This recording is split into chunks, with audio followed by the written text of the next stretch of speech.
ନମସ୍କାର। ଆଜି ସୋମବାର ଫେବୃଆରୀ 2 ତାରିଖର ଶୁଣିବା ରାଶିଫଳ। ମେଷ। ଆଜିର କର୍ମକ୍ଷେତ୍ରରେ ଦ୍ୱିଜା ନକ୍ଷତ୍ର ସମସ୍ତ ସମସ୍ୟାକୁ ପ୍ରତିହତ କରିବାରେ ସମର୍ଥ ହେବ। ନିଜ ଲୋକ ବିରୁଦ୍ଧାଚରଣ କରିପାରନ୍ତି। ଯାନବାହନ, ହୋଟେଲ ଶିଳ୍ପ, ଛୋଟ ଦୋକାନ, ଆନୁଷ୍ଠାନିକ କାମ ଓ ପ୍ରଶାସନିକ କ୍ଷେତ୍ରରେ ଦ୍ୱନ୍ଦ୍ୱ ଦୂର ହେବ। ସଭା ସମିତିରେ କିମ୍ବା ଆଲୋଚନାରେ ମଧ୍ୟସ୍ଥତା କଲେ ଅପଦସ୍ଥ ହେବାକୁ ପଡ଼ିପାରେ। ବୃଷ। ଆଜି ଆପଣଙ୍କ ସକାଶେ ଯାତ୍ରା, ବାଣିଜ୍ୟ, ପ୍ରତିଯୋଗିତା ଓ ପ୍ରତିଦ୍ୱନ୍ଦ୍ୱିତା ମନ୍ଦ ହେବ ନାହିଁ। ରୋହିଣୀ ନକ୍ଷତ୍ରର ପରିବାରର ବୟସ୍କ ବ୍ୟକ୍ତିଙ୍କ ଅସୁସ୍ଥତା ଯୋଗୁଁ ମାନସିକ ସ୍ଥିତି ଠିକ୍ ରହି ନପାରେ। ସାଧାରଣ କଥାକୁ କେନ୍ଦ୍ର କରି ମନରେ ଦ୍ୱିଧାଭାବ ଜନିତ ବନ୍ଧୁ ସମ୍ପର୍କ କ୍ଷୁଣ୍ଣ ହେବ। କର୍ମକ୍ଷେତ୍ର ଓ ପାରିବାରିକ ସ୍ଥିତି ଭଲ ରହିବ। ମିଥୁନ। ଅଷ୍ଟମରେ ରାଶ୍ୟାଧିପତିଙ୍କ ସ୍ଥିତି ହେତୁ ସ୍ୱାସ୍ଥ୍ୟ ସମସ୍ୟା କାମକୁ ନିରୁତ୍ସାହିତ କରିବ। ନିଜ ପରିସରର କୌଣସି ବାଳକ ସକାଶେ ଅସୁବିଧାର ସମ୍ମୁଖୀନ ହେବେ। କର୍ମକ୍ଷେତ୍ରରେ ସହକର୍ମୀଙ୍କ ପରାମର୍ଶକୁ ଗ୍ରହଣ ସହଯୋଗ ପାଇଁ ସ୍ଥଗିତ କାମ ତ୍ୱରାନ୍ୱିତ କରିବେ।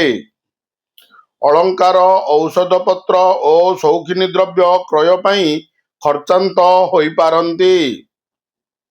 କର୍କଟ।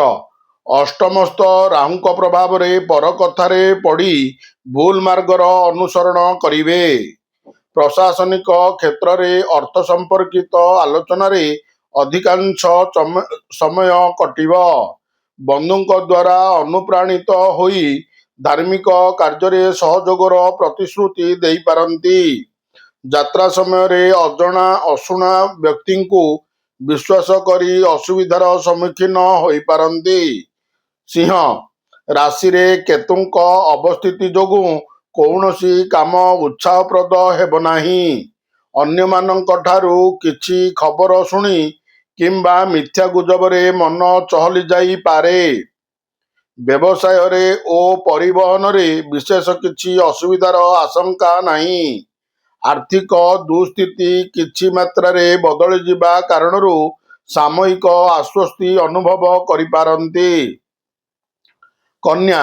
ଗୁରୁଙ୍କ ଶୁଭଦୃଷ୍ଟି ପ୍ରଭାବରୁ ସକାଳୁ ସକାଳୁ କୌଣସି ବନ୍ଧୁଙ୍କ ସହ ଗୁରୁତ୍ୱପୂର୍ଣ୍ଣ ଆଲୋଚନା କରିପାରନ୍ତି।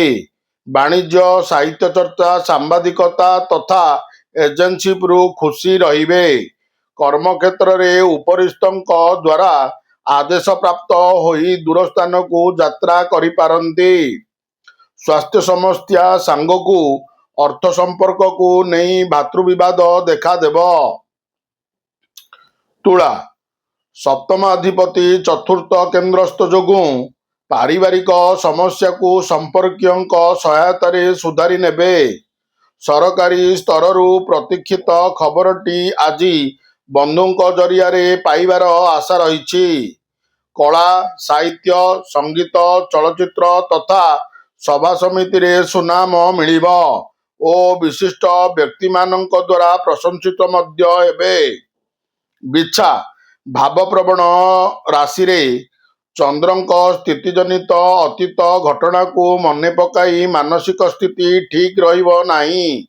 ଆନୁଷ୍ଠାନିକ କାମରେ ଦକ୍ଷତା ବୃଦ୍ଧି କାରଣରୁ ସାମାଜିକ ପ୍ରତିଷ୍ଠା ବଢ଼ିବ ଏବଂ ବନ୍ଧୁଙ୍କ ପ୍ରଶଂସାର ପାତ୍ର ହେବେ।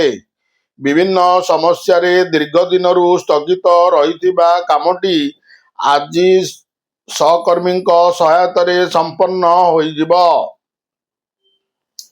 ଧନୁ। ତୃତୀୟାଧିପତି ଚତୁର୍ଥସ୍ଥ ଯୋଗୁଁ ଦୀର୍ଘ ଦିନର ଅପୂରଣୀୟ ଆଶା ପୂରଣ ହେବାରେ ଜଣେ ବନ୍ଧୁ ସାହାଯ୍ୟ କରିବେ। ଭୁଲ ବୁଝାମଣାରୁ ପାରିବାରିକ କ୍ଷେତ୍ରରେ ପ୍ରତିକୂଳ ପରିସ୍ଥିତିର ଚାପ ବଢ଼ିପାରେ। ପ୍ରତିବେଶୀଙ୍କ ସହ ମଧୁର ସମ୍ପର୍କ କାମଗୁଡ଼ିକ ସୁବିଧାରେ ହେବାରେ ସାହାଯ୍ୟ କରିବ। ମାଙ୍ଗଳିକ କାମ ସକାଶେ ଗୁରୁଶଯ୍ୟା ପ୍ରତି ଆଗ୍ରହ ବଢ଼ିପାରେ। ମକର। ସମ୍ପର୍କୀୟଙ୍କ ସହଯୋଗ କ୍ରମେ ଆନୁଷ୍ଠାନିକ କାମରେ ସଫଳତା ପାଇବେ।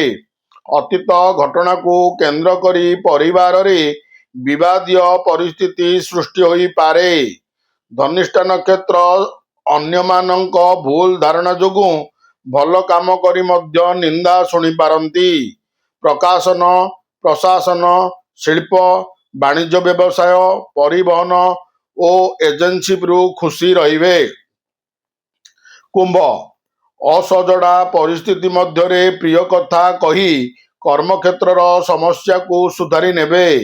ଆଜି ବ୍ୟବସାୟିକ ସଫଳତା ମିଳିଲେ ମଧ୍ୟ ସମ୍ପୂର୍ଣ୍ଣ ସନ୍ତୋଷଜନକ ହେବ ନାହିଁ। ଯାତ୍ରା ପ୍ରତିବନ୍ଧକର ସାମ୍ନା କରିବାକୁ ପଡ଼ିପାରେ। ଜମିଜମା କାରବାରରେ ବିଳମ୍ବ ହେତୁ ନୂତନ ସମସ୍ୟା ସୃଷ୍ଟି ହେବାର ଆଶଙ୍କା ରହିଛି। ମୀନ, ଆଜି ଯାହା କହିବେ କିମ୍ବା କରିବେ ତାହା ଆପଣଙ୍କ ବିପକ୍ଷରେ ଯାଇପାରେ। ସହକର୍ମୀଙ୍କ ସହମତିରେ କାମ କଲେ ସଫଳତା ପାଇପାରନ୍ତି। ଉତ୍ତର ଭାଦ୍ରବ ନକ୍ଷତ୍ର ସନ୍ତାନଙ୍କ କାର୍ଯ୍ୟକଳାପରେ ଅସନ୍ତୋଷ ହେବେ। ବନ୍ଧୁଙ୍କ ସହ ଯୁକ୍ତିତର୍କ କାରଣରୁ ଛୋଟ ଛୋଟ କଥାରେ କଳହ ଲାଗିବାର ସମ୍ଭାବନା ରହିଛି। ନମସ୍କାର, ଜୟ ଜଗନ୍ନାଥ।